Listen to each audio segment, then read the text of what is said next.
अच्छा बच्चों, on lighter note मुझे थोड़ा सा ये बताते हो। आपने ज्वाइन किया, वहीद भाई ने, उमर भाई ने, खोकर साहब ने, शहजाद भाई ने। जस्ट थोड़ा सा मुझे गाइड करते हो कि आप लोगों ने असेसमेंट्स और ऑडिट प्रोसीडिंग्स पढ़ ली थी?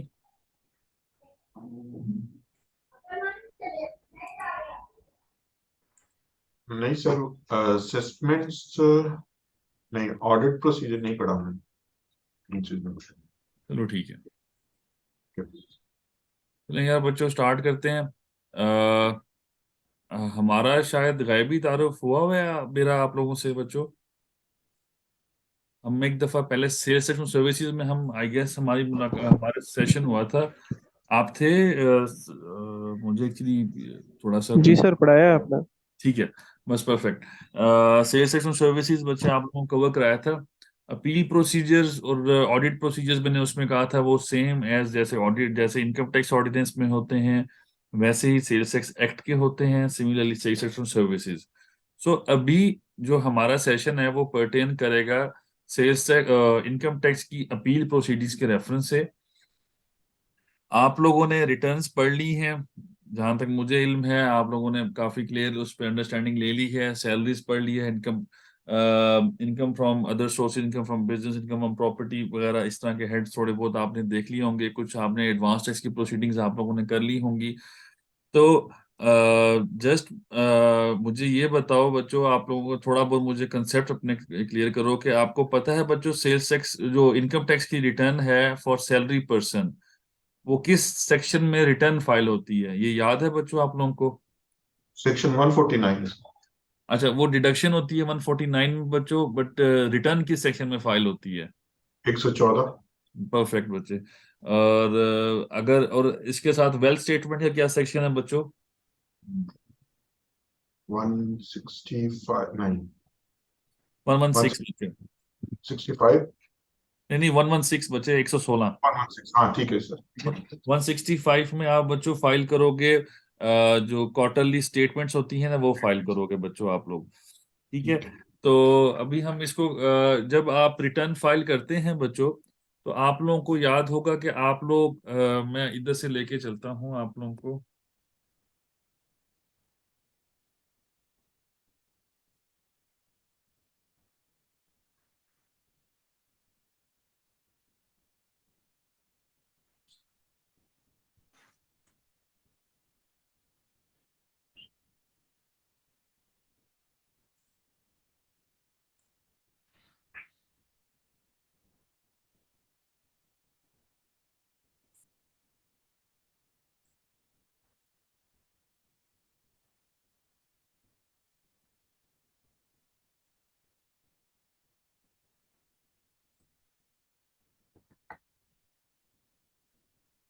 बच्चों स्क्रीन नजर आ रही है आप लोगों को? जी सर। और चलो जी परफेक्ट। सर। बच्चों ये मैंने एक क्लाइंट है उसका लॉगिन किया है। आप सब लॉगिन वगैरह आप सब लोग पढ़ चुके हो बच्चों। आपको पता है कि आपने जो रिटर्न फाइल करनी है, यहाँ से आप जाओगे, सैलरी की रिटर्न है, बिजनेस की रिटर्न है, व्हाट्सएवर, ये सारा आपका पोर्टल है जिसमें ये है कि रिटर्न फाइल करनी है आपने, कैसे कैसे फाइल करनी है एटसेट्रा, इधर हर किसी का आ रहा होता है। जैसे बच्चों आप लोग रिटर्न फाइल करते हो तो आपका एक ऑर्डर आ जाता है, जैसे मैं स्क्रीन पे लेके जा रहा हूँ, ये ऑडिट असेसमेंट का।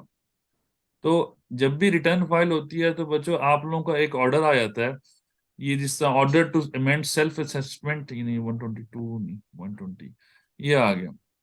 हर रिटर्न के बाद एक ऑर्डर आएगा बच्चों, में स्क्रीन पे ये 120 पे मैंने मार्क किया हुआ है, वो ये बताता है कि आपकी रिटर्न फाइल हो गई है।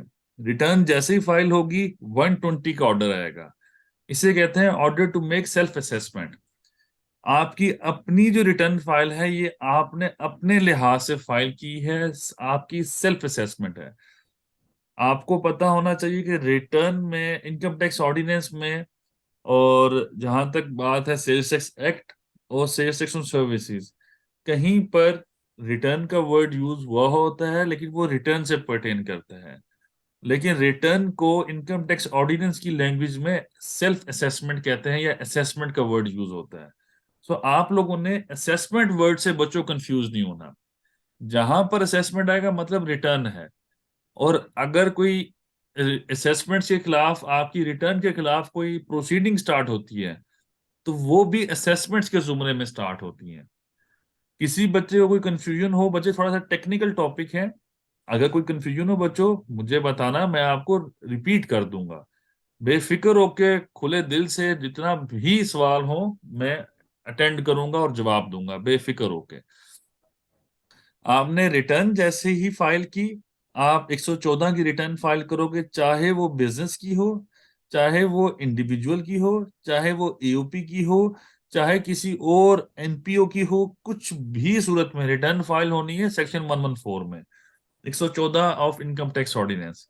जैसे ही रिटर्न फाइल होगी, आपका एक ऑर्डर आ जाएगा 120 का ऑर्डर। सो मैंने रिटर्न फाइल की थी 21 फरवरी को, तो मुझे 21 फरवरी को ही 120 का ऑर्डर आया था। जिस दिन रिटर्न फाइल हुई सेम डे ऑर्डर मुझे 120, तो मेरी ये रिटर्न डीम्ड कंसीडर होगी 21 फरवरी को फाइल हुई है।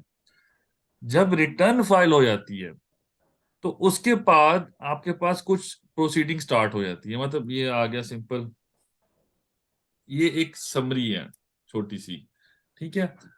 असेसमेंट और रिटर्न इश्यूज, इसमें दो तीन चीजें होती हैं। अब एक मेन सेक्शन है 176 notice to obtain information, 177 audit. इसके अलावा एक और हमारा है, अब ये दो हिस्सों में डिवाइडेड है। सबसे पहले जब रिटर्न फाइल होती है, यहां तक रिटर्न की तहत तो किसी को क्वेश्चन नहीं है ना, रिटर्न फाइल होनी वो आप लोग पढ़ चुके हो, कोई कंफ्यूजन तो नहीं है रिटर्न के अंदर बच्चों? पहले मुझे ये बताओ बच्चों, रिटर्न में कोई कंफ्यूजन तो नहीं है बच्चों? वहीद, उमर, खोकर साहब, शिजाद भाई? नहीं सर। ठीक है। आप अब जब रिटर्न फाइल हो जाती है, असल कहानी जो शुरू होती है इनकम टैक्स ऑर्डिनेंस की, अपील्स की, डिफरेंट प्रोसीडिंग्स की, वो शुरू होती है after the filing of return.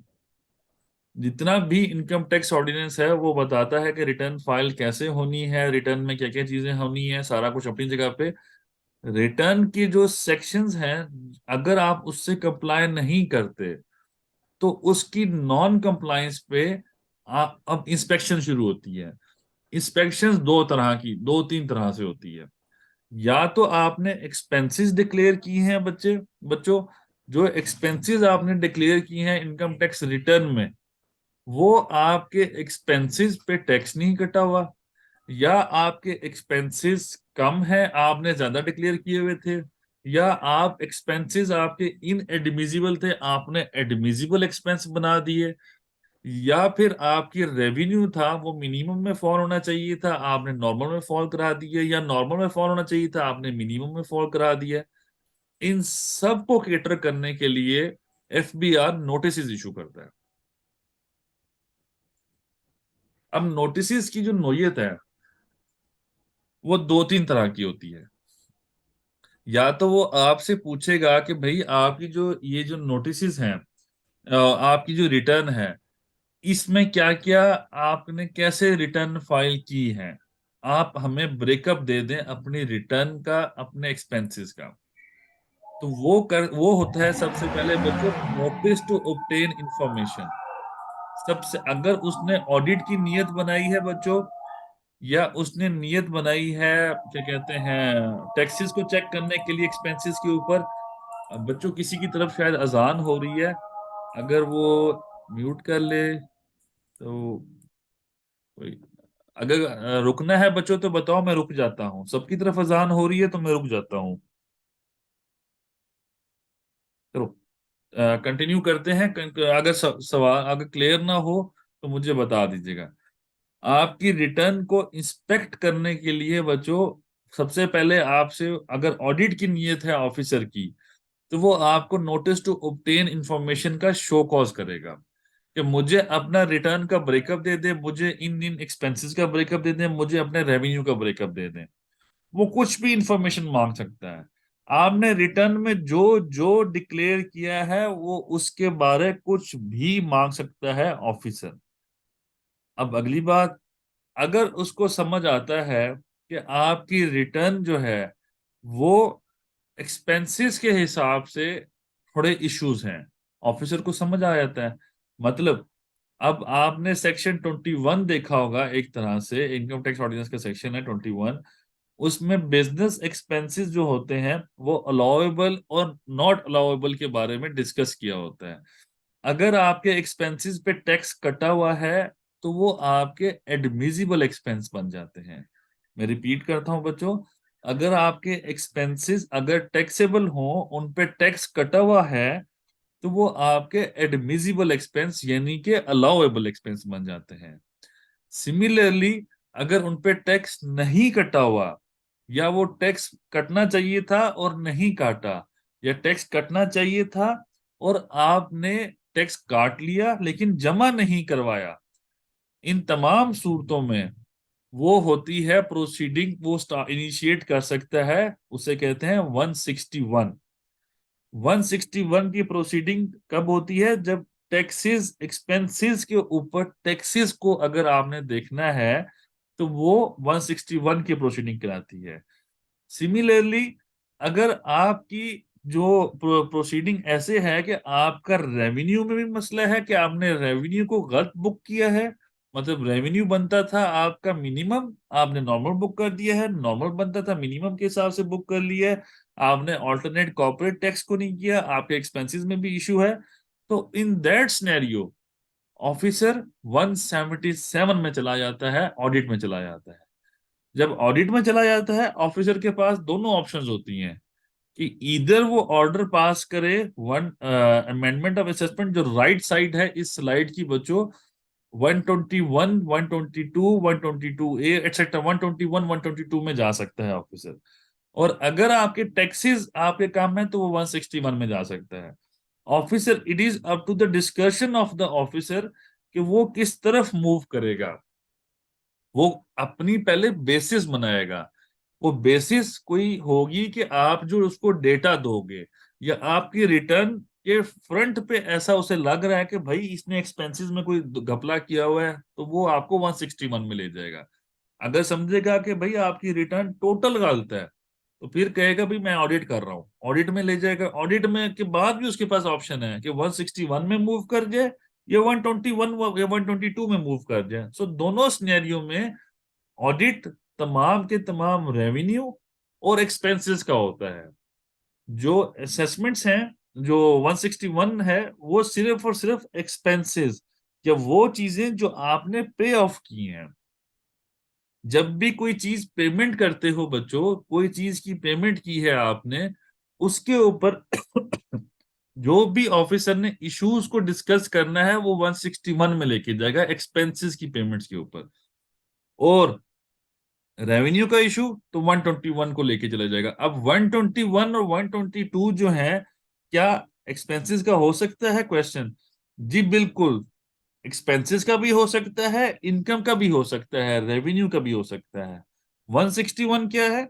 161 ये है कि जो आपने पेमेंट्स की हैं एक्सपेंसेस की, जो जो इधर आपके एक्सपेंसेस या कैपिटल नेचर के हैं या रेवेन्यू नेचर के हैं। कैपिटल नेचर एक्सपेंसेस वो होते हैं जो कि एसेट्स होते हैं हमारे। रेवेन्यू नेचर एक्सपेंसेस वो होते हैं जिनका एक साल से ज्यादा बेनिफिट नहीं होता। तो उनकी एक्सपेंसेस की एडमिजिबिलिटी और नॉन एडमिजिबिलिटी, उसको टेस्ट किया जाता है 161/205। वो प्रोसीडिंग्स होती हैं। यहां तक बच्चों आपको कोई कंफ्यूजन है बच्चों तो मुझे बताओ, मैं रिपीट करता हूं, हम थोड़ा सा आगे मूव करेंगे बच्चों। सर ऑडिट का कोई सिलेक्शन का इसके अलावा भी प्रोसीजर होता है, बैलेट या फिर इस तरह का, वो भी तो वो यूज जी बच्चे, रैंडम सिलेक्शन ऑफ ऑडिट होता है, वो बैलेटिंग के थ्रू होता है। 214 सेक्शन है उसका। उसमें ऑफिसर जो FBR है वो बैलेटिंग करता है और वो सिलेक्शन ऑफ ऑडिट कर लेता है कुछ बंदों की।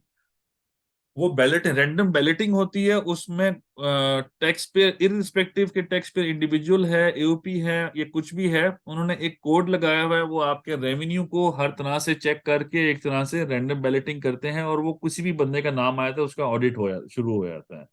तो वो जो है वो एक डिफरेंट सिनेरियो है। बट क्या वो ऑडिट इस ऑडिट से मुख्तलिफ है? नहीं जी, बिल्कुल वो सेम है, बट सिलेक्शन का इशू है। तो जो ये वाला ऑडिट जिसकी मैं बात कर रहा हूं, ये इन्वॉल्व होता है, स्टार्ट होता है 176 से। तो ऑडिट जहां पे वर्ड आ जाए, वो रैंडम बैलेटिंग से हो, या लेट फाइलिंग ऑफ रिटर्न की वजह से हो, या फिर आपके अपने डेटा की वजह से हो, तीनों सूरतों में रिजल्ट यही होता है। जो ऑडिट का होता है वो किसी भी तरफ मूव कर सकता है। यहाँ पर किसी और किसी बच्चे का कोई सवाल, ये क्लियर है बच्चों आप लोगों को?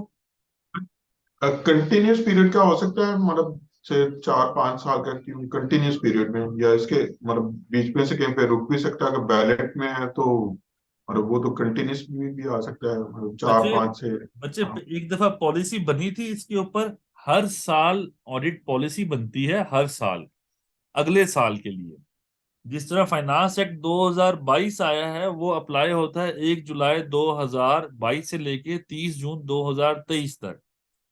तो इसी तरह ऑडिट पॉलिसी होती है, वो जो पिछले साल और अगले साल के ऑडिट के हिसाब से वो पॉलिसी लगा करती है, उसमें लिखा होता है किस पॉलिसी के हिसाब से होता है। तो हर साल ऑडिट हो सकता है। एक दफा रैंडम बैलेटिंग से हो जाए, एक दफा ऑफिसर खुद सिलेक्ट कर ले। अगर ये ना हो तो 121 स्टार्ट हो जाता है, या 122, सॉरी 122 स्टार्ट हो जाता है।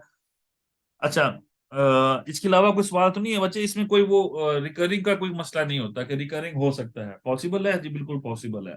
जजमेंट आई थी कि हर साल ऑडिट नहीं हो सकता, हर साल आप ऑफिसर को तंग नहीं कर सकते रैंडम बैलेटिंग से। बट वो सब जुडिस है बिफोर सुप्रीम कोर्ट अभी, इसलिए फाइनल डिसीजन नहीं आया हुआ। तो इसीलिए वो अभी तक उसको कंटिन्यू किया जा सकता है, इसमें कोई बड़ी बात नहीं है। ठीक है।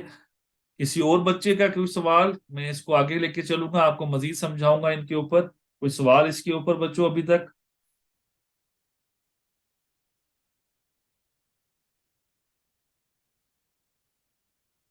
चलें, मैं एज्यूम करूंगा आप लोगों को इसमें कोई अभी इशू नहीं आया। मैं आगे थोड़ा सा लेके चलता हूं बच्चों। अच्छा, ये आ गया हमारा ऑडिट। अब बच्चों, मैंने सिंपल सिंपल सेक्शन ना इस प्रेजेंटेशन में डाल दिए हैं। ये सिंपल लॉ पॉइंट है, ये लॉ की अंडरस्टैंडिंग है। 176 है, मैं थोड़ा थोड़ा पढ़ देता हूं बच्चों आप लोगों की अंडरस्टैंडिंग के लिए। The commissioner may, by notice in writing, require any person, whether or not liable for tax under this ordinance, to furnish to the commissioner or an authorized officer any information relevant to any tax liable under this ordinance, or to fulfill any obligation under any agreement with foreign government or governments or tax jurisdiction as specified in the notice, or and to attend the at the time, place, etc., etc., etc. बच्चों, मैं वही बता रहा हूं, कुछ भी information मांग सकता है, कुछ भी। ठीक है। तो वो 176 वो सेक्शन है कि अगर इमरान खान को करना है तो वो 176 इमरान खान को भी हो सकता है, सिटिंग प्राइम मिनिस्टर को भी हो सकता है, सिटिंग जो जुडिशियल ऑफिसर्स होते हैं, जो जजेस होते हैं, उनको भी हो सकता है, सिटिंग आर्मी के ऑफिसर्स हैं, चीफ ऑफ आर्मी स्टाफ, उनको भी हो सकता है। यहां पर ये नहीं लिखा हुआ कि इन इन बंदों को नहीं हो सकता। सिर्फ प्रेसिडेंट ऑफ पाकिस्तान और चीफ जस्टिस ऑफ पाकिस्तान, इनको बार है। उसके अलावा पाकिस्तान में जितने भी बंदे हैं उन सबको एफबीआर नोटिस इशू कर सकता है। कुछ भी इंफॉर्मेशन मांगना चाहे एफबीआर, कुछ भी इंफॉर्मेशन मांग सकता है।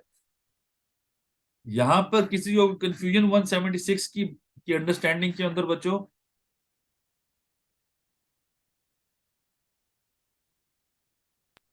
सर ठीक है, आगे चलें। अच्छा बच्चों, इस तरह करो कि माइक सारे ऑन कर लो बच्चों, ठीक है? और जवाब देते रहना, रुकना नहीं है बच्चों, ठीक है? टेंशन नहीं लेनी, बोलते रहना है। और गलत हो सही सवाल हो, बस बोलना है। जहां कंफ्यूजन हो वहां मुझे बता देना। अच्छा, अब एक और चीज मैं आपको बताऊं बच्चों, ये नोटिस कहां पर आएगा। ये देखो बच्चों, यहां पर आपकी अंडरस्टैंडिंग के लिए अगर आप देखो तो 176 का नोटिस टॉप पे आ रहा है। 28 फरवरी 2022 को एक नोटिस आ गया है। उस ऑफिसर ने एक नोटिस कर दिया हमें। यहाँ पे अगर आप देखते हो तो मैं इसको फिल्टर लगा लेता हूँ 2020 का, 2021। सो यहाँ पे चलते हैं। ये देखो बच्चों, 176 का नोटिस आ गया 28 फरवरी को बच्चों। उसके बाद ऑफिसर ने बेहतर समझा कि मैं क्या कहते हैं 122 में मूव कर जाऊं, 122 रेड विद 122.5 है। सो इसके ऊपर अभी हम आते हैं, बट हमने उसका रिप्लाई नोट, हमने एक्सप्लेनेशन दी, उसने फिर 176 का नोटिस कर दिया, फिर हमने एक्सप्लेनेशन दी, फिर उसने एक नोटिस ऑफ असेसमेंट करना शुरू कर दिया। सो अभी हमने पढ़ा है 176।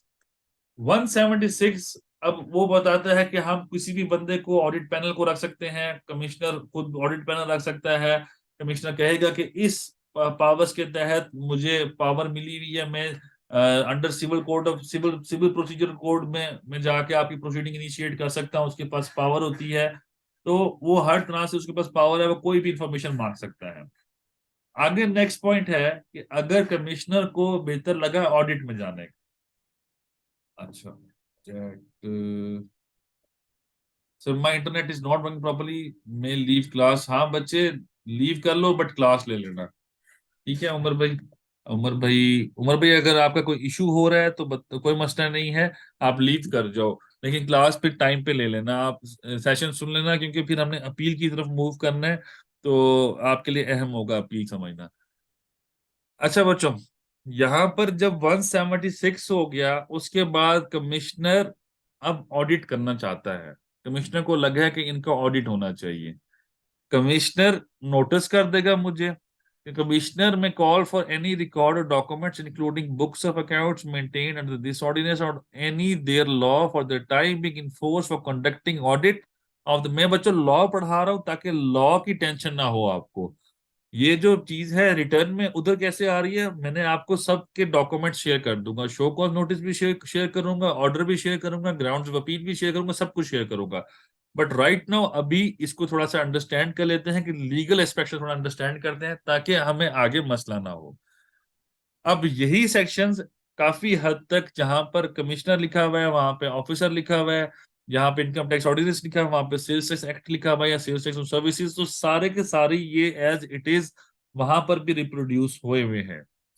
अच्छा जी, कमिश्नर कोई भी रिकॉर्ड मांग सकता है किसी भी बंदे का, और सॉफ्टवेयर कोई भी डेटा मांग सकता है, आपका कंप्यूटर मांग सकता है, आपके दफ्तर को इंस्पेक्ट कर सकता है। सारा कुछ करने के बाद एक कंडीशन जरूर है कि that provided that commissioner may after recording reason in writing call for record or documents including books of accounts of the tax payer.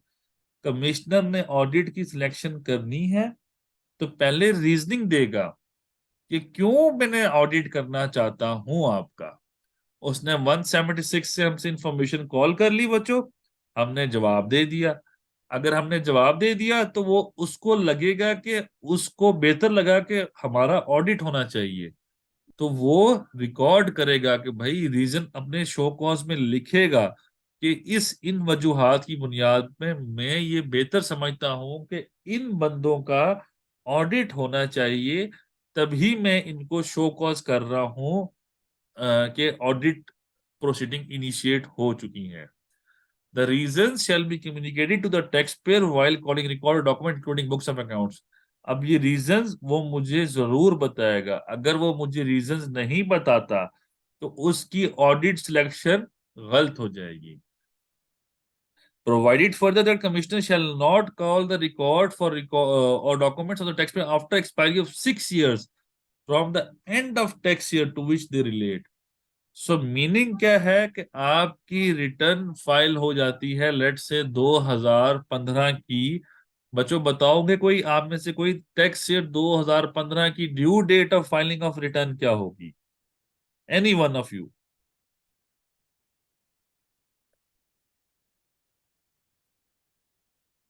Babar, Naeem, Shehzad भाई, टैक्स ईयर 2015 की due date of filing of return क्या होगी? बताओ। Sir सितंबर। 30 सितंबर होगी बच्चों individual की, और 31 दिसंबर होगी बच्चों कंपनी की। जी ठीक है। अच्छा, जब हमने रिटर्न फाइल की वो टैक्स ईयर बन गया 2016। सो 16 टैक्स ईयर कब खत्म होगा? 30 जून 2016 में जाके। सो वो कहता है कि record from the end of tax year to which they relate, 6 years from the end of tax year. So कहने का मतलब क्या है कि यहां पर जब टैक्स ईयर हमारा खत्म कब हो रहा है, हमारा टैक्स ईयर खत्म हो रहा है 30 जून, टैक्स ईयर 2015 की बात कर रहा हूं, वो खत्म हो रहा है 30 जून 2015 को। तो उसके बाद 6 साल, मतलब 2016, 2017, 2018, 2019, 2020, 2021, 30 जून 2021 के बाद वो ऑडिट नहीं कर सकता टैक्स ईयर 2015 का। ठीक है बच्चों, after expiry of 6 years from the end of tax year to which they relate, 6 साल बाद वो ऑडिट नहीं कर सकता टैक्स ईयर 2015 का, टैक्स ईयर 2016 का, 30 जून 2022, टैक्स ईयर 2017, 30 जून 2023। सो इस तरह ये ईयर्स वर्कआउट किया करते हैं। ठीक है बच्चों। Sir excuse me sir, sir अगर ऑडिट से एक दफा स्टार्ट हुआ और उसके बाद चलना शुरू हुआ और ये चलते चलते जो उनसे ना वो मतलब लिंगर ऑन कर गया और वो 6 साल के बाद, इसका मतलब है वो ऑडिट उसके बाद वो क्या खत्म हो जाएगा, ये क्या करते हैं हम? ये फिर भी कंटिन्यू कर सकते हैं अगर ऑडिट कंटिन्यू है, मतलब ऑडिट में एक दफा आ गया से 16 में, और फिर उसके बाद अभी तक 6 साल तो बन जाते हैं और उसके बच्चे बाद कंटिन्यू कर सकते हैं। बच्चे वो ये है कि कमिश्नर रिकॉर्ड नहीं मांग सकता 6 साल बाद। अगर शो कॉज आ गया, आपने जवाब दे दिया शो कॉज इनफील्ड है, तो 2030 भी हो जाएगा, तब अच्छा, भी आपने रिकॉर्ड रखना है उसका। ठीक। ठीक है। पॉइंट इसमें एक और है कि वो कुछ टाइम पीरियड है, उसके अंदर उसने ऑर्डर करना होता है। ठीक है। वो एक डिफरेंट सिनेरियो है, बट वो उसने एक टाइम पीरियड दिया होता है कि इसके अंदर उसने ऑर्डर करना है। वो उस टाइम पीरियड में ऑर्डर नहीं करता तो वो टाइम लिमिटेशन एक्सपायर हो जाती है। खैर, वो कमिश्नर अपील्स पे, ट्रिब्यूनल पे और बकिया हायर अथॉरिटीज पे अप्लाई होता है, इस पे अप्लाई नहीं होता। लेकिन अगर उसका अप्लाई क्या होगा, शो कॉज उसने करना कर रहा है, शो कॉज कर लिया, बेशक साइड पे रख लिया, तो उसके लिए बार हो जाता है कि उसने शो कॉज कर लिया, प्रोसीडिंग खत्म नहीं हुई। आपने क्या करना होता है, आपने रिप्लाई पे के बाद रिमाइंडर करना है कि आप काइंडली हमारा ऑर्डर कर दें, ऑर्डर कर दें, ऑर्डर कर दें, तो वो ऑर्डर कर देता है। ठीक है। अच्छा, अब जब उसने रिकॉर्ड हमसे ले लिया, उसके बाद वो और जितनी मर्जी इंफॉर्मेशन मांगे, लेट्स से कोई रिकॉर्ड हमने कम दिया है, या ऑफिसर समझता है कि कोई रिकॉर्ड और चाहिए मुझे, तो वो रिकॉर्ड मांग सकता है। अगर आपके पास रिकॉर्ड नहीं है उस हेड का, आपने काफी इंफॉर्मेशन दे दी, उसके बाद रिकॉर्ड उसके पास नहीं है, फिर वो कह देगा मेरे पास रिकॉर्ड नहीं है भाई, इसके अलावा और कितना दूं रिकॉर्ड, खत्म हो गया, मैं सारा रिकॉर्ड दे दिया, तो आपकी तरफ से उस हेड के ऊपर प्रोसीडिंग खत्म हो गई। अब ऑफिसर की जिम्मेदारी है कि ऑफिसर इसके ऊपर ऑर्डर कर दे एज सून एज पॉसिबल। ठीक है बच्चे, हमारा काम यह है कि शो कॉज हो, हम उसको जवाब दें, कहानी खत्म हो गई हमारी तरफ से, ऑफिसर की जिम्मेदारी है उस पर ऑर्डर कर दे। अच्छा, अब यहाँ पर आगे मुख्तलिफ मुख्तलिफ चीजें लिखी हुई हैं, वो वीडियो लिंक के थ्रू कर सकता है। अगर वो रिकॉर्ड नहीं कर सकता तो वो उसने अपनी रिटर्न, अगर हमने रिकॉर्ड कम दिया या कुछ भी किया, तो वो अपनी तरफ से ये कह सकता है कि भाई इन्होंने रिकॉर्ड कम दिया है, इसकी बेसिस पे इनका रिकॉर्ड गलत है और इनकी रिटर्न अमेंड होनी चाहिए। इसके अलावा एक 177(6) का एक अहम पॉइंट है, 6। बच्चों, आप लोगों ने का किसी के कोई ऑडिट रिपोर्ट से कभी वास्ता पड़ा है किसी का? कोई आप रिटर्न में फाइल करते हो, अकाउंट्स, फाइनेंशियल अकाउंट्स बनाते हो, तो किसी ने कभी फाइनल अकाउंट्स देखे हैं बच्चे? फाइनेंशियल अकाउंट्स ऑडिट प्रोसीडिंग में बंदा कोई गया है कंपनी की? कोई है ऑडिट फर्म का बच्चा हम में से? सर वैसे मतलब ऑडिट तो कर रहे होते हैं, फाइनेंशियल स्टेटमेंट्स का पता है, लेकिन नेक्स्ट क्वेश्चन आप वो नहीं कर रहे हैं। अच्छा, बस सिंपल सी बात है बच्चों, अगर कोई बच्चा कंफ्यूज हो रहा है, कोई मैं समझा देता हूँ। और अपने माइक बेशक ऑन रखो, अगर शो हो रहा है तो फिर बेशक बंद रखो। तो लेकिन जवाब मुझे चाहिए होगा हर किसी की तरफ से। यासूब भाई करार, शायद थोड़ा लेट हो गए आपने थोड़ा जल्दी आना चाहिए था, मैंने 8 बजे कहा था। चलें, कोई मसला नहीं, अभी हम स्टार्ट में ही हैं। जब भी कमिश्नर ने हमसे रिकॉर्ड मांगा, फाइनेंशियल ऑडिट और टैक्स ऑडिट, अब कमिश्नर हमसे रिकॉर्ड मांगता है टैक्स ऑडिट का, और जब उसने टैक्स ऑडिट कर रहा है तो उसमें और फाइनेंशियल ऑडिट, जो ऑडिट फर्म्स क्या करती हैं, इसमें एक प्राइमरीली फर्क है। प्राइमरीली फर्क ये है कि जो ऑडिट करेगी ऑडिट फर्म, वो हमेशा 5%, 7% मटेरियलिटी सेट करके, आप समझें कि 5%, 2.5% किसी भी हेड का वो सेट करके उसका रिकॉर्ड चेक करती है सैंपल बेसिस पे। जबकि जो इनकम टैक्स वाले ऑडिट करते हैं वो 100% एविडेंस मांगते हैं। वो ये नहीं कहते कि हमें इस हेड का 5 वाउचर ले आओ अपनी मर्जी से, वो कहते हैं हमें सारा रिकॉर्ड ला के दो। यूजली हमेशा वो मैक्सिमम रिकॉर्ड मंगवा के वो फिर उसके ऊपर टैक्सेबिलिटी चेक किया करते हैं। तो जो ऑडिट फर्म्स ऑडिट करती हैं बच्चों, और जो दूसरी लोग जो टैक्स वाले ऑडिट करते हैं, एफबीआर ऑडिट करता है, इसमें फर्क परसेंटेज ऑफ रिकॉर्ड का है, ऑल्दो काम दोनों का सेम है।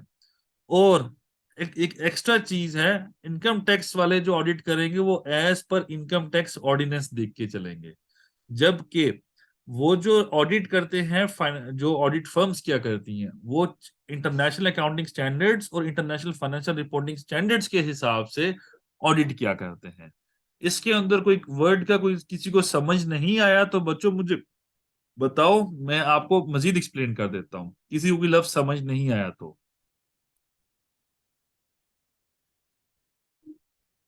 नहीं सर, ठीक है। यासूब भाई, करार भाई, जुहेब भाई, किसी को कोई समझ नहीं आया? खोकर साहब, बिलाल भाई, तो बताएं मुझे। वो अस्सलाम वालेकुम ही कर लो सर, लेट हो गए हैं सर। कोई बंदा जवाब ही दे दे बच्चों, जालमो। वो इतनी भी सख्त चीज नहीं पढ़ा रहा कि आप लोगों के मुंह से जवाब ना निकले। जी जी आ रहा है सर, समझ आ रहा है फिलहाल में। फिलहाल तो ठीक है, आगे का पता नहीं सर, समझ आता है कि नहीं आता, अभी समझ आ रहा है सर थोड़ा बहुत। जी सर। चलो। अच्छा बच्चों, जब ऑडिट एक टैक्स ऑफिसर करता है, उसके बाद उसने एक ऑडिट रिपोर्ट इशू करनी है। जो चार्टर्ड अकाउंटेंट्स ऑडिट करते हैं वो भी ऑडिट रिपोर्ट इशू करते हैं। वो कहते हैं कि आपकी फाइनेंशियल स्टेटमेंट्स रिप्रेजेंट ट्रू और फेयर, आपकी फाइनेंशियल स्टेटमेंट्स रिप्रेजेंट एक क्वालिफाइड ओपिनियन देते हैं या एडवर्स ओपिनियन देते हैं। तो चार्टर्ड अकाउंटेंट्स 3 तरह के ओपिनियन देते हैं: एडवर्स ओपिनियन, क्वालिफाइड ओपिनियन, या फिर ट्रू एंड फेयर। ये 3 ओपिनियन चार्टर्ड अकाउंटेंट्स देते हैं। जबकि इनकम टैक्स ऑफिसर जो है वो जब ऑडिट करता है तो वो ऑडिट करने के बाद अपनी तमाम ऑब्जर्वेशन और फाइंडिंग उसके ऊपर देता है कि इस हेड ऑफ एक्सपेंस, इस हेड ऑफ इनकम, इस हेड ऑफ एसेट, फला फला फला, इस इसमें टैक्स पेयर ने टैक्स कम दिया हुआ है, टैक्स पेयर ने ये मसला किया हुआ है, टैक्स पेयर ने, वो हर हेड को टेस्ट करेगा। सो ऑडिट रिपोर्ट में अपनी ऑब्जर्वेशंस और फाइंडिंग्स जो होती हैं वो देना जरूरी है। अगर ऑडिट रिपोर्ट इशू नहीं होती तो जो ऑडिट प्रोसीडिंग्स हुई हैं वो गलत होती हैं, जो इनकम टैक्स वाले करते हैं। यहां पर कोई अल्फाज में किसी को कोई मसला आया तो मुझे बताओ। सर गलत कैसे मतलब? मतलब आपकी ऑडिट प्रोसीडिंग एक पैरामीटर बने हुए हैं, अगर उस पैरामीटर पे लॉ बना हुआ है, इसने लिखा हुआ है after compilation of the audit the commissioner after obtaining taxpayers explanation on all the issues raised in the audit issue an audit report containing audit observations and findings। जब ऑडिट हुआ है तो टैक्स ऑफिसर का काम है कि एक audit report issue करे। अगर ऑडिट रिपोर्ट इशू नहीं करता तो इसका मतलब है उसने अपना काम पूरा नहीं किया। अगर काम पूरा नहीं करता तो इसका मतलब है जो टैक्स जो ऑफिसर है उसकी इंटेंशन जो है वो मेलाफाइडी है, या मतलब एक गलत इंटेंशन के साथ वो ऑडिट कर रहे हैं, और जो होल ऑफ द प्रोसीडिंग्स हैं वो गलत हो जाती है। तो पैरामीटर्स है ना, कुछ कुछ लॉ बना हुआ है कि ये काम ऑफिसर ने करना है। अगर ये वो नहीं करते, लेट्स से कि आपको जिस तरह हमने पीछे एक लाइन डिस्कस की है यहाँ पर the commissioner after recording reason in writing, कि अगर वो रीजन बताता है कि मैं ऑडिट क्यों कर रहा हूं आपका, तो फिर वो ऑडिट जायज है। अगर वो रीजन नहीं लिखता, वो कहता है मैंने भाई मैंने आपको सेलेक्ट कर लिया ऑडिट के लिए, बस आपने आप रिकॉर्ड देना है मुझे, तो ऐसे ही रिकॉर्ड दें भाई हम। आपने तो सिलेक्शन ही सही नहीं की हमारी। आप मुझे बताएं कि मैं कैसे गलत हूं, पहले आप जस्टिफिकेशन देते हैं कि अगले को गलत करने के लिए। जब आप गलत करने के लिए या फिर ये रीजन देते हैं कि आपका डिटेल्ड स्क्रूटनी चाहिए आपके रिकॉर्ड्स की, क्योंकि वही एक्सपेक्ट कि आपने अपना जो टर्नओवर है या वो गलत आपने डिक्लेयर किया है। जब तक रीजन नहीं लिखूंगा तो मेरी एक प्रोसीडिंग गलत हो जाएगी। इसी तरह एक चीज, छोटे छोटे लीगल इश्यूज हैं। यही लीगल इश्यूज हम ग्राउंड्स में डालते हैं अपील जब फाइल करते हैं, कि हम ये कहते हैं कि इन इन पैरामीटर्स पर टैक्स ऑफिसर जो है उसने गलत काम किया है, जो उसकी प्राइमरी ड्यूटी थी वो उसने गलत की है। उसने जो काम करना था, हमारा ऑडिट करना था, उसने प्रॉपर कंडक्ट ही नहीं किया। जब ऑडिट प्रॉपर कंडक्ट ही नहीं हुआ तो जो टैक्स एक्स्ट्रा उसने बनाया वो कैसे सही है। ये मैं आपको ग्राउंड समझाने की कोशिश कर रहा हूँ। मेरा जो इंटेंशन है ना बच्चे, आपको अपील समझाने की कोशिश कर रहा हूँ कि कैसे ये कुछ कवानीन पढ़ा के कि कैसे वो कर सकता है ये काम। ठीक है बच्चे। सर ये तो जब कैलकुलेट कर रहा होगा तब तो बात समझ आती है, लेकिन अगर वो बैलेट में आ गया तो फिर तो मतलब वो बैलेट में आ गया, उसको तो ग्राउंड देने की जरूरत ही नहीं है। बस वो फिर वो ठीक हो गया ना। लेकिन फिर बैलेटिंग के बाद क्या वो ऑडिट रिपोर्ट इशू करेगा कि नहीं करेगा? करनी तो फिर भी चाहिए। ऑडिट तो एक ही सेक्शन है ना, हाँ जी सेक्शन बिल्कुल। ऑडिट का एक है, तो उसके अंदर जो जो लॉज लिखे हुए हैं उस पर वो पूरा चलेगा। अगर वो नहीं चलता तो वहां पे हम उसका एक ग्राउंड ऑफ अपील ले लेते हैं। आगे चलते हैं। अब ठीक। after issuing the audit report, the commissioner may, if considered necessary, amend the assessment under subsection 1 or subsection 4 of the Section Act 122, as the case may be, after providing an opportunity of being heard to the taxpayer under Section 9, subsection 9 of Section 122. So, audit report issue होने के बाद जो officer है वो सिर्फ और सिर्फ 122 में मूव कर सकता है। यहां पर ये लिखा हुआ है। अगर ऑडिट रिपोर्ट इशू होने के बाद ऑफिसर मूव कर जाता है 121 के अंदर, या ऑफिसर मूव कर जाता है 161 के अंदर, ऑडिट रिपोर्ट इशू होने के बाद की बात कर रहा हूं, 160, तो इसका मतलब है कि वो एक पैरामीटर या एक लाइन पर नहीं चल रहा। मतलब ऑडिट रिपोर्ट से पहले वो मूव कर सकता था 161 में भी, ऑडिट रिपोर्ट इशू होने से पहले मूव कर सकता था 121 में भी। अब अगर वो उनमें मूव नहीं करता तो वो 122 हो सकता है सिर्फ और सिर्फ। तो 122 में 122(1) और 122(4) में वो ऑर्डर कर सकता है, इसके अलावा वो नहीं कर सकता। The fact that person has been audited in a year shall not preclude the person from being audited again in the next and following years where there are reasonable grounds for such audit. आपको मैंने पहले बताया जिस तरह कि हर साल audit हो सकता है कि नहीं हो सकता। एक साल अगर ऑडिट हो जाता है, ये प्री कंडीशन नहीं है कि अगले साल ऑडिट नहीं होगा। ऑडिट अगले साल कोई रीजनिंग होगी तो ऑडिट तब भी हो सकता है। सो ऑडिट इस तरह मूव कर रहा है। किसी का कोई सवाल हो तो मुझे बता दे। अब यहां पर ऑडिट बस इतना ही है कि आप चार्टर्ड अकाउंटेंट्स लगा सकते हैं इस फर्म के लिए, एक्सेट्रा एक्सेट्रा, बाकी सेक्शन इतने अहम नहीं है। ऑडिट का कंसेप्ट, किसी को कोई इशू है ऑडिट के अंदर तो मुझे बताओ। अभी तक हमने दो पढ़े हैं, 176, 177। कोई इशू इसके अंदर तो मुझे बताओ, मैं फिर आगे मूव करूं।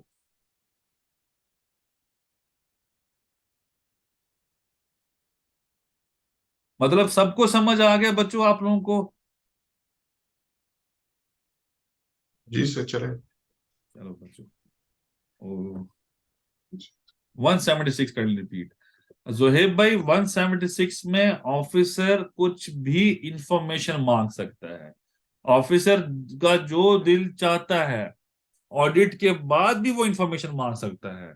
ऑडिट खत्म हो जाए तब भी मार सकता है, ऑडिट शुरू भी नहीं हुआ तब भी जो मर्जी चाहे आपकी रिटर्न के मुतालिक इंफॉर्मेशन मार सकता है। अच्छा, आपने रिटर्न फाइल ठीक है, की ठीक है? है, ठीक। जी जी बच्चे, सॉरी। क्लियर हो गया सर, क्लियर हो गया, क्लियर चलो हो गया सर, ठीक है बच्चे। क्लियर हो गया। वो आपने पॉइंट उठाया ना, बस वो मैं अभी थोड़ी देर पहले 176 का नोटिस ही पढ़ के आ रहा हूँ। चलो बच्चे, गुड हो गया, गुड हो गया। चले 176, 177, नेक्स्ट चीज 161। 161 क्या है? मैं एक लाइन पढ़ूंगा, वो कहानी इतनी ही है, उसके बाद बकिया सारी कहानी नॉर्मल सी है। Where a person, where a person, person की डेफिनेशन सेक्शन 80 में प्रोवाइडेड है, जिसमें कंपनी, एओपी, इंडिविजुअल सारे के सारे आते हैं। अच्छा, fails to collect tax as required under division 2 of this part etcetera etcetera etcetera. अगर उसने टैक्स नहीं काटा, where a person fails to collect tax. दूसरी बात, where a person having collected tax under division this or deducted tax under this fails to pay the tax to the commissioner.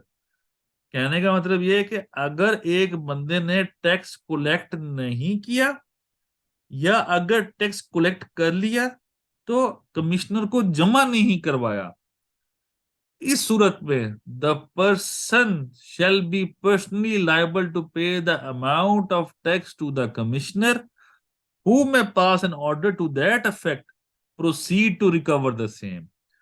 अगर कोई, अब आप लोगों ने एक सिंपल पढ़ा होगा कि आपके एक्सपेंसेस, जो मैं पहले समझा चुका हूं, जब भी एक्सपेंस इनकर होगा बच्चों, उस पे टैक्स काटना है। अगर टैक्स नहीं काटोगे तो आप एक 161 की प्रोसीडिंग में आप क्लियरली फॉल कर रहे हो, आपका वो एक्सपेंस भी इनएडमिसिबल हो जाएगा। इनएडमिसिबल का मतलब ये है कि आप उस एक्सपेंस की वैल्यू जीरो हो जाएगी। मतलब रेवेन्यू माइनस एक्सपेंस, जब रेवेन्यू में से एक्सपेंस नहीं निकाल सकते आप, तो इसका मतलब है रेवेन्यू टोटल का टोटल पे टैक्स लग जाएगा।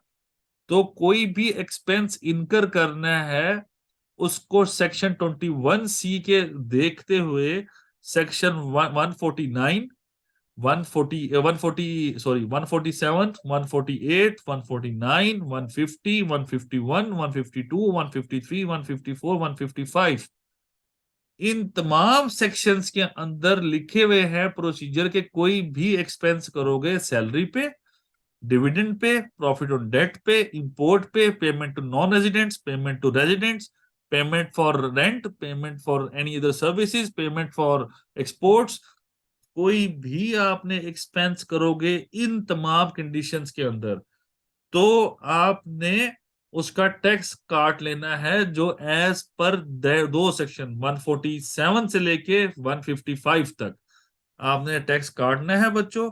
अगर टैक्स नहीं काटोगे तो वो जो टैक्स है बच्चों खुद अपनी जेब से भरोगे। किथे जाओगे? आपकी ड्यूटी है, अगर आप प्रिस्क्राइब्ड पर्सन हो तो आपने वो टैक्स काटना है। दूसरी बात मैं आपको बताता हूं, अगर वो कंपनी एग्जम्प्ट हो, अगर एक चीज एग्जम्प्ट हो तो टैक्स काट नहीं सकते। जब काट नहीं सकते तो फिर आपने उसका रिकॉर्ड रखना है एग्जम्पशन सर्टिफिकेट का।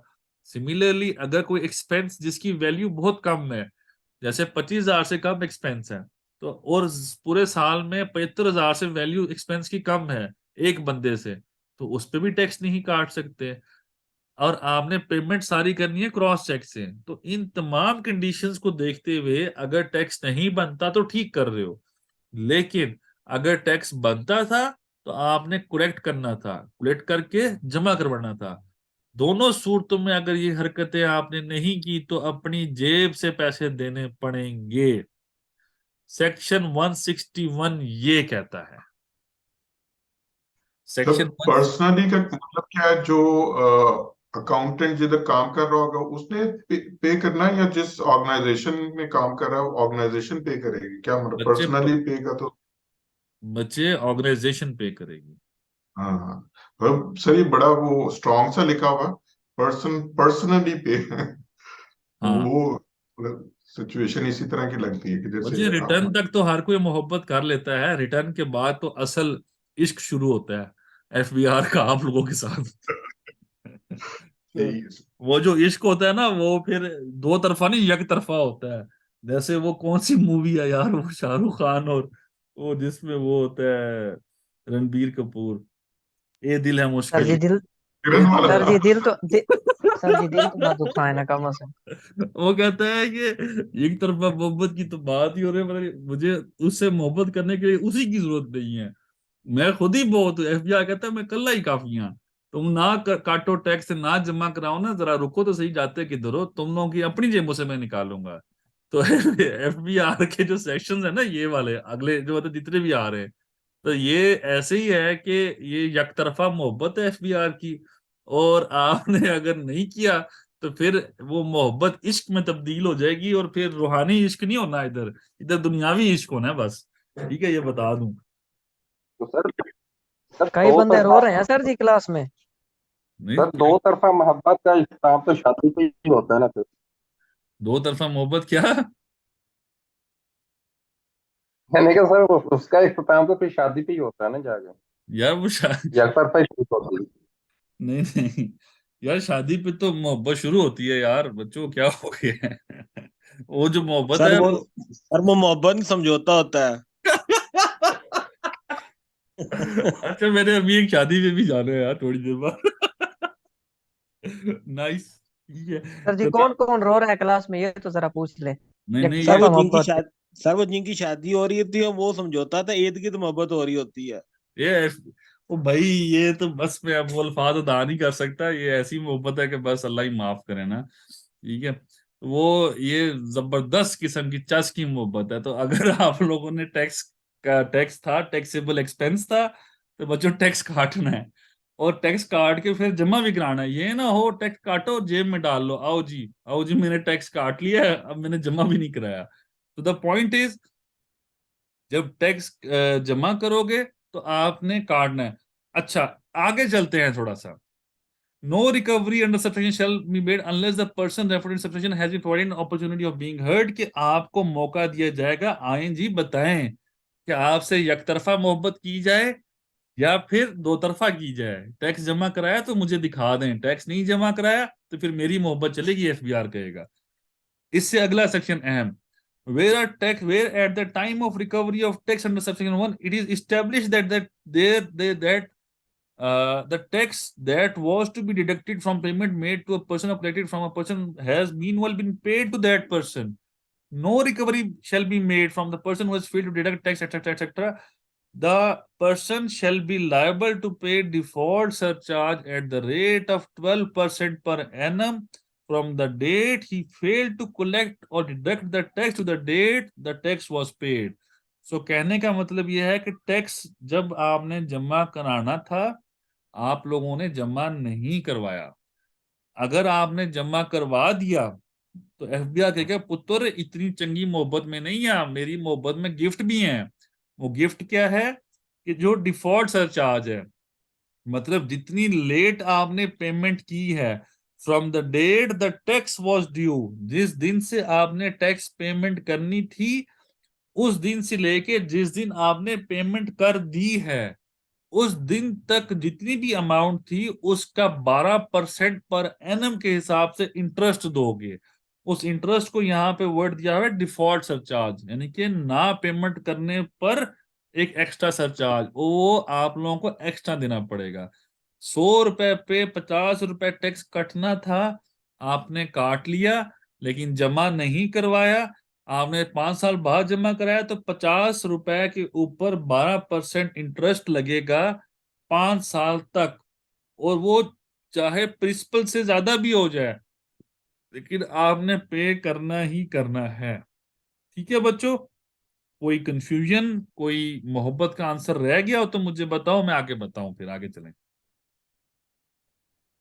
सर ये कमिश्नर यहाँ पे वो वाकई मोहब्बत कर सकता है, मतलब कोई डिडक्ट कर, मतलब अब लाइक 12% नहीं तो माफ भी कर सकता है उसके ऊपर, या नहीं मतलब अब लिखा है तो फिर लिखा है, करना तो करना। नहीं बच्चे, लिख दिया है तो फिर कोई माफी नहीं। ठीक है, आपका ये इस्टेब्लिश कर सकते हो कि इस एक्सपेंस पे टैक्स नहीं बनता था। तो ये मोहब्बत कमिश्नर खुशी खुशी करते हैं। ठीक है। तो ये जो ससी पुन्नू में वो कैदो होता था ना, कैदो, अगर किसी को याद हो, ससी पुन्नू में था या पता नहीं किस में था, हीर रांझे में था कैदो, जो हीर रांझे में था। कैदो का पता है बच्चों, कैदो का? किसको हाँ जी कैदो? सर। कैदो एक कैरेक्टर है, किसको पता है कि कैदो कौन था? हाँ सर, हर गली मोहल्ले में कैदो होता है एक आध, जो मोहब्बत को टोके से काटता है दोनों साइड। अच्छा, चुगलखोर जो होता है सेंटर में। हीर रांझे में चुगलखोर कैदो जो होता है, हीर का चाचा जो होता है ना, वो उसका चाचे का नाम होता है कैदो। तो हीर और रांझे की मोहब्बत में सबसे बड़ा जो विलन होता है उसको कैद उसको वो होता है।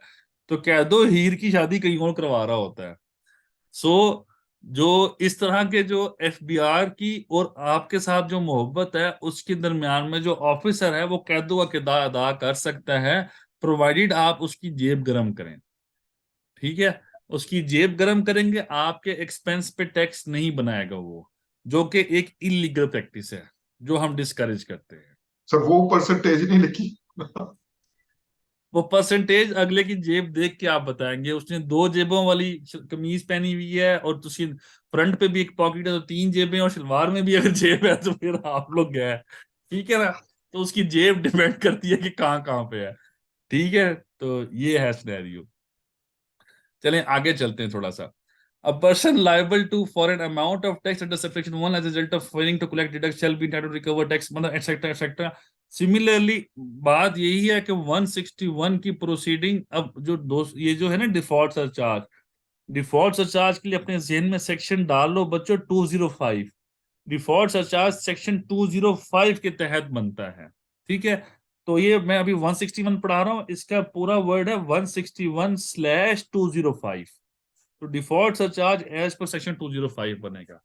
अभी तक किसी को कोई कंफ्यूजन है 176, 177, 161 में? तो बच्चों मुझे बताओ, मैंने आगे मूव करना है। सर ये हीर रांझा की स्टोरी है, सिंपल। हाँ, बस अगर ये हीर रांझा समझ आ गया तो ये आपको समझ आ गया बच्चों। ठीक है। मैं अब सबसे पूछता हूँ बच्चों, एक तो तुम लोग बोलते नहीं हो। बाबर बिलाल, करार भाई, शहजाद भाई, शर्जील हसन नकवी साहब, यासूब भाई, जुहेब भाई, किसी को कोई कंफ्यूजन है बच्चों तो मुझे बताओ, नहीं तो मैसेज टाइप करोगे तो मैं आगे मूव करूंगा, नहीं तो मैं मूव नहीं कर रहा आगे। ठीक है। जुबा आवाज मुंह से लफ्ज निकालो, जी सर समझ आ गया या सर नहीं आया। ठीक है, ये बता दें। हाँ ठीक है सर, इट्स ऑलराइट, ठीक है। समझ आ रही। चलो ठीक है बच्चों, ग्रेट हो गया बच्चों, ग्रेट हो गया। अच्छा, अब बच्चों इसमें हमारा ग्राउंड ऑफ अपील ये बनता है बच्चों, मैं आपको बता रहा हूं कि हमने, अगर वो जो उसने पेमेंट कर दी है या नहीं की या व्हाटसोएवर, हमने एस्टेब्लिश करना होता है कि इस एक्सपेंस के ऊपर सर टैक्स बनता ही नहीं था 161 के अंदर। तो वो इस्टेब्लिश करना हमारा ग्राउंड ऑफ अपील है। ठीक है बच्चों, वो आगे मैं आपको सारा समझाऊंगा। अच्छा, अब चलो आगे चलते हैं थोड़ा सा। 176 हो गया, 177 हो गया, 161 हो गया। अब आगे कुछ असेसमेंट्स हैं।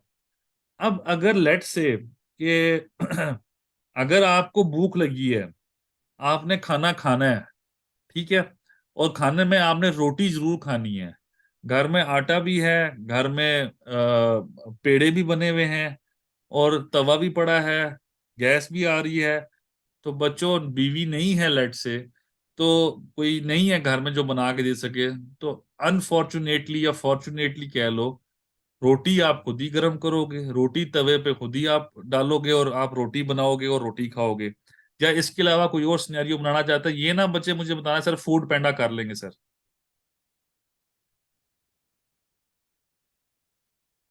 बच्चे बात मैंने जो बात की है वो क्लियर है? अभी अभी जो मैंने रोटी की एग्जांपल दे रहा हूँ। सर ये जा किस सकते हैं? हाँ, ये किस तरफ जा रहे हैं ये मतलब? हम पॉजिटिव तरफ जा रहे हैं, टेंशन नहीं लेनी, मैं आपको समझाता हूँ बात। सिमिलरली इसी तरह जब आपके घर में सब कुछ अवेलेबल हो तो बच्चों रोटी खुद बना लोगे, तवे पे डाल के कर लोगे। एफबीआर के पास आपके मुतल्लिक सब इंफॉर्मेशन होती है। आपने जब रिटर्न फाइल की है, जब आपने रिटर्न फाइल की है, आपने पूरी की पूरी डेटा डाला है उसके अंदर, आपने साथ ऑडिट अकाउंट्स लगा दिए हैं, आपने जो इंफॉर्मेशन थी वहां पे रिटर्न के टाइम पे दे दी है। एफबीआर ने आपको 176 नोटिस इशू कर दिया। एफबीआर ने आपको एक तरह से ऑडिट का नोटिस इशू कर दिया। एफबीआर आपसे इंफॉर्मेशन मांगी पे मांगी जा रहा है, लेकिन आप कहते हो भाई मैं नहीं देना इंफॉर्मेशन तानू। तो एफबीआर के पास इतनी इंफॉर्मेशन अवेलेबल है कि एफबीआर खुद से आपकी रिटर्न को चेंज कर दे। जब एफबीआर के पास खुद इंफॉर्मेशन अवेलेबल होती है और आप इंफॉर्मेशन नहीं देते, तो एफबीआर खुद आपकी रिटर्न को अमेंड करता है, आपकी असेसमेंट को अमेंड करता है। आपकी जो बेस्ट जज जो सेल्फ असेसमेंट थी 120 की सेक्शन की, उसको एफबीआर खुद से अमेंड कर सकता है। यही बात यहां पर लिखी हुई है। कहने का मतलब क्या है, असेसमेंट क्या होता है? बच्चे ने एक सवाल किया है। आपकी जो रिटर्न होती है उसको इनकम टैक्स ऑर्डिनेंस में असेसमेंट के वर्ड के साथ यूज किया जाता है। आपकी रिटर्न इज इक्वल टू आपकी असेसमेंट। आप अपने बारे में क्या एनालिसिस रखते हो उसको असेसमेंट कहा जाता है। आई होप आपको समझ आ गया होगा ये इशू। आगे इसको समझते हैं। Where a person fail to furnish return of income, अगर उसने रिटर्न भी फाइल नहीं की, furnish return as required under section 143, furnish a statement as required in section 116, produced before commissioner specialized etc etc. The commissioner may, based on any available information or material and to the best of his judgment, make an assessment of taxable income. जब एक बंदे ने return file नहीं की, एक बंदे ने जो रिटर्न एज पर 143 144 होनी थी वो भी नहीं की, एज पर 116 वेल्थ स्टेटमेंट होनी थी वो भी नहीं की, कमिश्नर के आगे डेटा देने से भी इनकारी हो गया, हर कुछ उसने कर दिया, तो कमिश्नर जो उसके पास इंफॉर्मेशन अवेलेबल है बच्चों, उसकी बेसिस पे खुद से आपकी रिटर्न अमेंड कर सकता है। रिटर्न अमेंड क्या कर सकता है? The commissioner shall issue the assessment order to the taxpayer stating the taxable income, amount of tax due, amount of tax paid, the time, place and manner of appealing the assessment order. So जो वो आपकी return को तब्दील करेगा, late से आपकी salary income थी, आपने टैक्स बनाया हुआ 50,000 रुपए का, वो कहेगा नहीं जी अब चेंज करेगा, सेल्फ वो बेस्ट जजमेंट असेसमेंट करेगा, वो कहेगा नहीं जी आपका टैक्स लाख रुपए बनना था, आपने 50,000 लिखा हुआ है तो टैक्सेबल इनकम आपकी ज्यादा थी। वो बताएगा कितना टैक्स बनता है, आपका जो एक्स्ट्रा टैक्स बनता है 50,000 है, टैक्स 50,000 ऑलरेडी आप पे कर चुके हो, और इस जो ऑर्डर है इसको आप अपील कहां पर कर सकते हो। तो ये ऑर्डर जो है, ये कमिश्नर के पास जितनी भी इंफॉर्मेशन अवेलेबल है, कमिश्नर उसके ऊपर चलते हुए कर सकता है। कोई कंफ्यूजन बच्चों?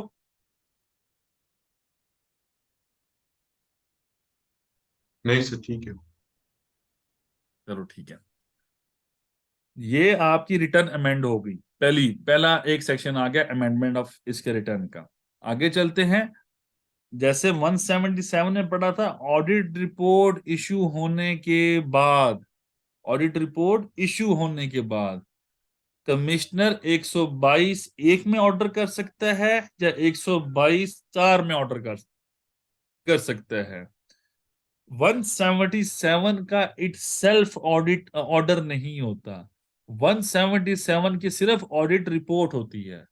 177 के बाद ऑर्डर हो सकता है तो या तो 121 का हो सकता है या 122 का हो सकता है। सो 121 आपने देख लिया, 122 का कहता है subject to this section the commissioner may amend an assessment order treating as issued under section 120 or issued under section इतना making such alteration or addition as the commissioner consider necessary. Commissioner आपके return को जितना भी तब्दील करना चाहे वो कर सकता है, लेकिन इसके लिए पीछे क्या होगा? आपको शो कॉजेज आए होंगे तभी 122(1) का ऑर्डर कर सकता है, अदरवाइज नहीं कर सकता। इसका सेक्शन सबसेक्शन 2 है, no order under subsection 1 shall be amended by the commissioner after expiry of 5 years from the end of financial year in which the commissioner has issued a treaty to issue assessment order. तो next पे मैं इसको समझाता हूं बच्चों। आपकी मैंने tax year 2015 की एग्जांपल दी थी। टैक्स ईयर 2015 खत्म होता है 30 जून 2015 को। बच्चों गौर से सुनना, कहीं कंफ्यूजन हो मुझे बताना। टैक्स ईयर 2015 खत्म होगा 30 जून 2015 को। आपने रिटर्न फाइल करनी है या तो 30 सितंबर इंडिविजुअल हो, एओपी हो तो 30 सितंबर 2015 को, या 31 कंपनी हो तो 31 दिसंबर 2015 को। अब यहां पर अमेंडमेंट ऑफ असेसमेंट कब तक हो सकती है? अब जो आपका जो इधर लिखा हुआ है 5 years from the end of financial year in which the commissioner has issued order under section 120। ये बात समझो, वो कहता है कि जिस साल 120 का ऑर्डर आ गया उस साल के बाद 5 साल के अंदर, मतलब ये कि टैक्स ईयर 2015 की रिटर्न फाइल होती है टैक्स ईयर 2016 के अंदर, टैक्स ईयर 2016 के बाद 5 साल। ये सिमिलर है, जैसे ऑडिट में लिखा हुआ है 6 साल, वो 6 साल from the end of financial year है। यहां पे लिखा हुआ है 5 साल from the end of the financial year in which the return has been amend, in which the return has been filed. So return file होना और tax end of the tax year, दोनों में सूरतों में जो रिटर्न फाइल होगी बच्चों, जो अमेंडमेंट ऑफ असेसमेंट होगी, दोनों सूरतों में वो 5 साल या 6 साल में पीरियड सेम ही बनता है। लेट्स से कि अगर टैक्स ईयर 2015 का खत्म हो गया तो 6 साल तक ऑडिट हो सकता है, तो मतलब 6 साल बने थे 2016, 2017, 2018, 19, 20, 21। तो 2015 का टैक्स 2015 का ऑडिट हो सकता है 30 जून 2021 तक, क्योंकि 6 साल लिखा हुआ है वहां पे। यहां पर लिखा हुआ है 5 years from the end of financial year in which the return has been filed. अगर यहाँ पे इसको मैं लाइन को सिंपल कर दूं तो रिटर्न हमारी फाइल हुई टैक्स ईयर 2016 के अंदर, तो 16 के बाद 5 साल बनते हैं 17, 18, 19, 20, 21। तो 30 जून 2021 तक हमारी रिटर्न जो है अमेंड हो सकती है। किसी बच्चे को कोई कंफ्यूजन है बच्चों तो मुझे बताओ, मैं इसको मजीद दोबारा एक्सप्लेन कर दूं।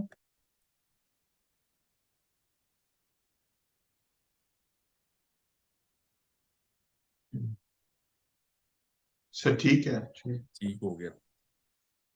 अच्छा बच्चों, अ, मेरे ख्याल से ना ये मुझे असल में शादी पे निकलना है। आज का सेशन यहीं पे एंड करते हैं बच्चों। ये चीज अच्छी तरीके से याद रखिएगा, ठीक है? मैंने आपको कुछ चीजें पढ़ाई हैं, जो मैंने आपको चीजें पढ़ाई हैं बच्चों, उसमें कुछ चीजें थी हमारी। ये 176 क्या होता है, 177 क्या होता है, असेसमेंट रिटर्न के कुछ इश्यूज हैं जो कि 165 में ड्यू होते हैं। इस तरह 121 पढ़ाया है, 122 पढ़ाया है। जो इधर बकिया सेक्शन लिखे हैं ना 162, 163, बच्चों आप स्किम भी करोगे ना, आप एक नजर भी गुजारोगे, कुछ भी नहीं होगा। सारा जो मैंने बताया है वो उसी के अंदर ही लेबल हो जाता है। डेट आ रही है, कब आपने जमा कराना है, इसी तरह की सिंपल सिंपल बातें लिखी हुई हैं। सो मैं 122 पढ़ाऊंगा और 122 के बाद हम डायरेक्ट जाएंगे अपील्स के अंदर। तो जो जो मैं अभी बातें बता रहा हूं बच्चों, जो जो मैंने बातें बताई हैं, अगर इसमें एक भी ऑफिसर कुछ भी गलती करता है, वो वैसे नहीं होती, तो वो हमारी अपील बन जाती है। वो हमारी अपील का ग्राउंड ऑफ अपील बन जाता है कि हम किस बुनियाद पे अपील फाइल कर रहे हैं आपके आगे। तो ये इस तरह चला करता है सिनेरियो। सो इसको सेशन को अच्छी तरीके से याद रखिएगा बच्चों। मैं कल आपको इसकी अपील फाइल कराऊंगा और अपील खत्म कराऊंगा, ठीक है? जैसे कि मैं अब यहाँ पे वापस आता हूं अपने सेशन के अंदर, जो हमारी ये जो ऑर्डर हो गया है बच्चों, आपको मैं अपने पोर्टल से दिखा रहा हूं बच्चों। जब आपके आगे स्क्रीन नजर आए ना तो मुझे बताना बच्चों। ये आपको स्क्रीन नजर आ रही है, एफबीआई का पोर्टल खुला हुआ है बच्चों। जी जी जी। सर। ठीक है। मैंने रिटर्न फाइल की तो मेरे पास ऑर्डर आ जाता है, order to make self assessment. मेरे पास रिटर्न फाइल होने के बाद ऑर्डर आ गया सेल्फ असेसमेंट का। उसके बाद मैंने एक नोटिस टू ऑब्टेन इंफॉर्मेशन उन्होंने कर दिया। मैंने कहा ठीक है जी, मैंने उसकी एक्सप्लेनेशन प्रोवाइड कर दी। उसके बाद फिर उसने नोटिस कर दिया, फिर मैंने एक्सप्लेनेशन प्रोवाइड कर दी। फिर वो चला गया। आपने पढ़ा है कि कोई भी रिटर्न तब तक अमेंड नहीं हो सकती जब तक 122 नो का नोटिस नहीं आएगा। तो उसने 122 नो का हमें नोटिस कर दिया है। जब नोटिस कर दिया तो हमने उसको एक्सप्लेन कर दिया, हमने उसका जवाब दे दिया। उसके बाद उसने फिर एक मजीद इंफॉर्मेशन मांगी है, हमने फिर मजीद इंफॉर्मेशन दे दी है। उसके बाद उसने फिर मजीद इंफॉर्मेशन मांगी है, हमने जवाब दे दिया। और फिर उसने ऑर्डर कर दिया है। तो 122(5)(a) का उसने जब ऑर्डर कर दिया है, अब याद रखो इसमें कहीं पर भी 177 नहीं आया। जब 177 नहीं आया तो 177 की ऑडिट रिपोर्ट के बाद 122(1) में ऑर्डर हो सकता है बच्चों, और 122(4) में हो सकता है ऑर्डर आने के, वो ऑडिट रिपोर्ट आने के बाद। सो 122(1) और 122(4) ये जब इसमें मटेरियली नहीं आए तो फिर वो 122(1) में भी ऑर्डर कर सकता है, 122(2) में भी, 3 में भी, 4 में भी, 5 में भी, 5(a) में भी, 6 में भी, जिधर मर्जी जाना से जा सकता है। तो उसने ऑर्डर किया 122(5)(a) में। कल हम 122(5)(a) पर जाएंगे, 122(5) पढ़ेंगे और 122(5)(a। और फिर अब मैं आपको दिखा रहा हूं, हमने इसकी अपील फाइल, अब ये उसने ऑर्डर कर दिया है। अब ये टैक्स 2021 है, हमने इसकी अपील फाइल कर दी है। ये 2021 की अपील फाइल हुई हुई है 4 फरवरी 2023 को।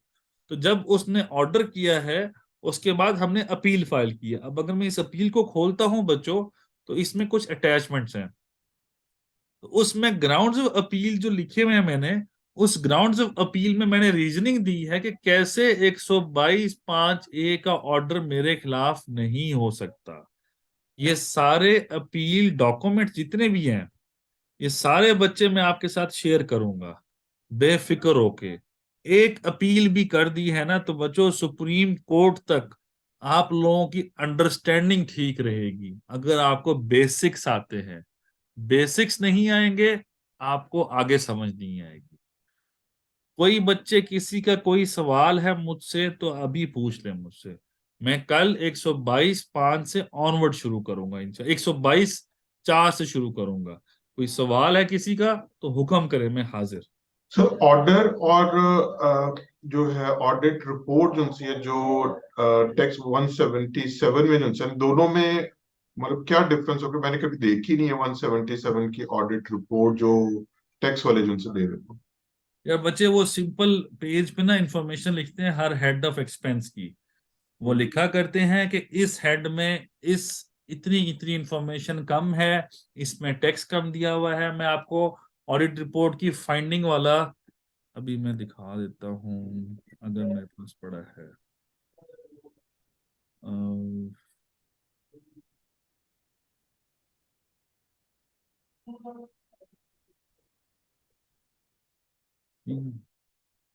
अच्छा, इसमें तो उसने 177(6) की ही नहीं है।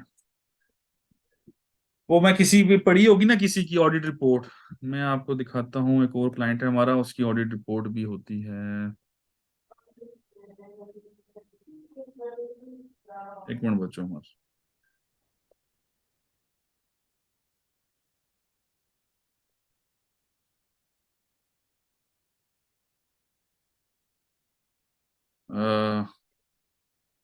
स्क्रीन नजर आ रही ना बच्चों आप लोगों को? जी जी।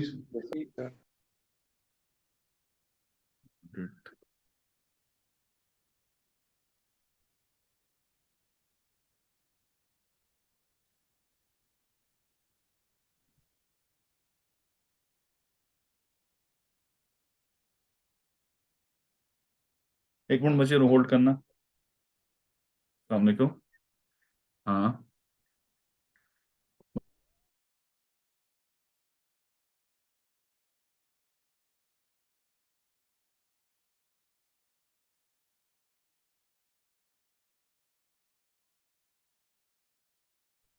इसमें ना एक ऑडिट रिपोर्ट होगी 177.6, वो ये आ गया, notice on issues arising out of audit. So मैं इसको जरा आपको प्रिंट करके दिखाता हूँ। सो ये ऑडिट रिपोर्ट एक सिंपल इस तरह की है, you have claimed in return and adjustable taxes and are requested to provide details of amount of else it shall be disallowed as unverified. So basically वो सिंपल सी एक ऑडिट रिपोर्ट इशू होती है, वो कहता है कि इस हेड में आपने ये किया हुआ है, तो आपने ये गलत किया हुआ है, you are requested once to provide the information etcetera etcetera etcetera. इस तरह की वो जस्ट एक सिंपल सी इंफॉर्मेशन दे देते हैं। तो ये ऑडिट रिपोर्ट जो इनकी होती है टैक्स वालों की, वो बहुत मुख्तलिफ होती है जो कि चार्टर्ड अकाउंटेंट्स दिया करते हैं। मैं ये भी शेयर कर देता हूँ आप लोग को, ठीक है बच्चों, इंशाल्लाह। Thank you. किसी और बच्चे का कोई सवाल बच्चे, मैं हाजिर, कम करें कोई। थैंक यू सर, शुक्रिया। इंशाल्लाह कल। सर हाँ इससे तो कोई रिलेटेड नहीं है, वो जर्नली पूछना था एसईसीपी की साइट का सर से। अच्छा वो दिया आपने? काफी वो नहीं चल रही, उन्होंने नहीं मंडे चल। का टाइम दिया, अब फिर मंडे का टाइम दिया, कल तो बिल्कुल भी नहीं खुल रही थी यार। अच्छा काफी दिनों से सर ये मसला आ रहा है। कल ई चल सर्विसेज पे क्लिक करो, अब मैं आपके सामने खोलता हूँ बच्चों। नहीं नहीं बस ठीक है सर जी, मैं कंफर्म कर रहा था। Sir you are getting late. बच्चे कौन सा बड़ा इशू है, मैं अभी खोल देता हूँ आपके सामने। ये देखो ई सर्विसेज, अच्छा खुल रहा है अभी। मैं सर समझ रहा था कि मेरे नेट में इशू आ रहा है ना, इसलिए मैंने आपसे भी राब्ता किया था। ये देखो अभी भी वही एरर आ रहा है। हाँ एरर है, ठीक है मेरा भी सर यही एरर तो आ रहा है तकरीबन 9 दिनों से। हाँ नहीं, ये हो जाएगा इंशाल्लाह कल परसों तक रिजॉल्व। ठीक है, ठीक है thank you sir. Thank okay. Thank चलो बच्चों इंशाल्लाह मिलते हैं फिर, कल मिलते हैं। आप लोगों का बहुत शुक्रिया बच्चों, कल के लिए मिलते हैं फिर, ठीक है। Thank you sir. Thank you, और अल्लाह हाफिज़, अस्सलाम वालेकुम। वालेकुम अस्सलाम।